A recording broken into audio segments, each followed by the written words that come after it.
पाहुयात लग्नानंतर होईलच प्रेम फेम काव्या म्हणजेच अभिनेत्री ज्ञानदा रामतीर्थकरची खरी कहाणी।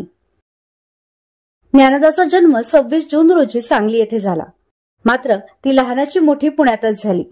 तिने बीकॉम मध्ये पदवीचे शिक्षण घेतले आहे। सुरुवातीला ज्ञानदाने थिएटर आर्टिस्ट म्हणून आपल्या अभिनय कारकिर्दीला सुरुवात केली होती। यातूनच तिला कलर्स मराठीवरील सख्यारे या मालिकेत काम करण्याची संधी मिळाली। तिने या मालिकेत वैदेही हे पात्र साकारलं होतं। पुढे ती जिंदगी नॉट आउट, शतदा प्रेम करावे, इयर डाऊन अशा मालिकांमध्ये झळकली। मात्र ज्ञानदाला प्रचंड लोकप्रियता मिळाली ती ठिपक्यांची रांगोळी या मालिकेतील अप्पू या भूमिकेमुळे। आजही तिला या भूमिकेसाठी ओळखलं जातं। ज्ञानदाने धुराळा आणि दिल दोस्ती दुनियादारी अशा चित्रपटांमध्ये देखील उत्तम काम केलंय। खऱ्या आयुष्यात ज्ञानदा अविवाहित आहे। चला तर पाहूयात तिचे फॅमिली सोबत खास फोटो।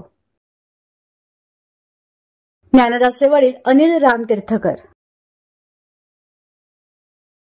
तिची आई मेधाविनी रामतीर्थकर, ज्ञानदाचा भाऊ केदार रामतीर्थकर। तर तुम्हाला अभिनेत्री ज्ञानदा रामतीर्थकर आवडते का हे नक्की कळवा।